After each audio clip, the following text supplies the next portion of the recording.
À la une d'Entrée libre, la quintessence du théâtre, la pièce qui allie le romanesque, la poésie du texte et la pureté du sentiment. C'est Cyrano de Bergerac et c'est avec bonheur qu'on peut la revoir dans 2 salles parisiennes. À la Comédie Française avec l'émouvant Michel Villermoz, dans une mise en scène brillante de Denis Podalides, et puis au Théâtre de la Porte Saint-Martin avec la fougue et le panache de Philippe Torreton. Alors pourquoi le personnage de Cyrano nous émeut-il toujours autant? Les réponses de Benjamin Courtadon. Superstar du répertoire français, rôle monstre et chouchou du public, Cyrano de Bergerac, la création de Edmond Rostand en 1897 est partout. Bande dessinée, cinéma, théâtre ou ballet, ils l'ont tous joué, Gérard Depardieu, Jean Piat, Jacques Weber ou André Serrano. Un cap, un pic, une péninsule, en ce moment à la Comédie Française dans une mise en scène de Denis Podalides. Au Théâtre de la Porte Saint-Martin, joué par Philippe Torreton qui reprend son rôle couronné d'un Molière il y a 2 ans. Je vous préviens, cher Myrmidon, qu'à la fin de l'envoi, je touche. Entrée libre a convoqué tous 2 go spécialistes, interprètes et metteurs en scène pour décrypter et comprendre pourquoi les aventures du plus fier des Gascons sont entrées dans la légende. Et il y a, je crois, dans la pièce, un secret, peut-être un secret de fabrication aussi, qui est ce personnage chimérique que constituent Christian et Cyrano. Cet amour à 3. Roxane, en fait, elle est amoureuse de la voix de Cyrano dans le corps de Christian. Je vous parle en effet d'une vraie altitude. Certes. Et vous me tueriez si de cette hauteur, vous me laissiez tomber un mot dur sur le cœur. Je descends. Non. Grimpez jusqu'ici, alors vite. Non. Et cette invention poétique de celui qui se fait aimer sous le masque de la beauté d'un autre, c'est une invention mythique et une invention qui nous fait toujours rêver.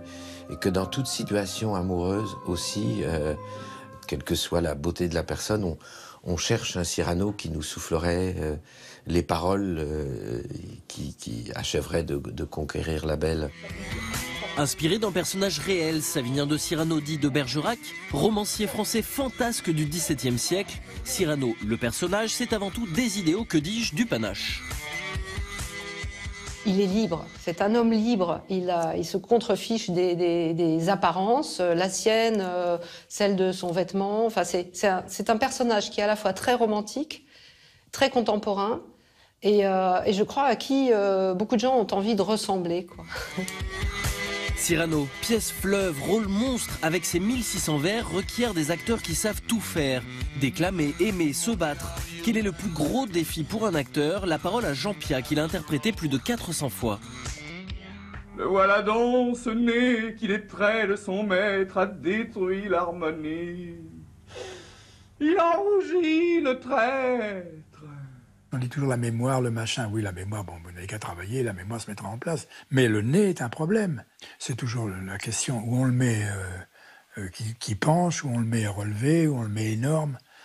Et puis ça se chauffe. Et puis pour le public, le nez, c'est le premier problème de Cyrano. Voilà. Ce qu'à peu près, mon cher, vous m'auriez dit, si vous avez un peu de lettres.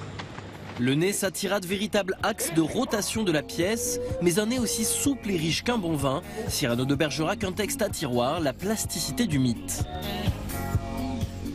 Moi, il y a une interprétation qui m'avait beaucoup marqué, et pourtant je ne l'ai vue qu'après à l'image, mais je l'ai d'abord écoutée. C'était l'interprétation de Daniel Sorano. 100 hommes, m'as-tu dit? Tu coucheras chez toi. Mais prends cette lanterne et marche. Je te jure que c'est moi qui ferai ce soir ta couverture. Et qui était magnifique parce qu'il avait mis un accent sur le Cyrano mélancolique. Et puis il y a quand même celui de Depardieu. Il a cette espèce de timidité sous le colossal aspect. Je trouve qu'il incarne assez joliment cette complémentarité du personnage qui est à la fois exubérant, magnifiquement romantique, et qui en même temps est un grand émotif. Et j'aperçois soudain l'ombre de mon profil sur le mur du jardin. Mon ami, j'ai de mauvaises heures de me sentir si laid parfois. Le film avait recouvert, enfin le film, je parle, l'imagerie avait recouvert la réalité du texte et ses enjeux.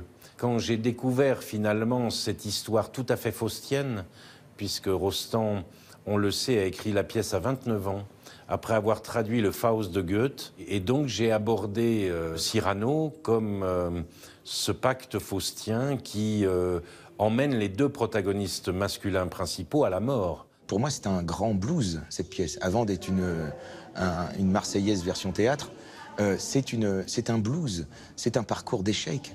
Ce sont des gens qui se ratent, qui meurent, qui se meurent de ratage. Cyrano ne connaît pas l'amour, comme il le dira à la fin. Il dit « Grâce à vous, une robe a passé dans ma vie ». Ça veut dire que, hormis celle de Roxane, aucune robe n'est passée dans sa vie.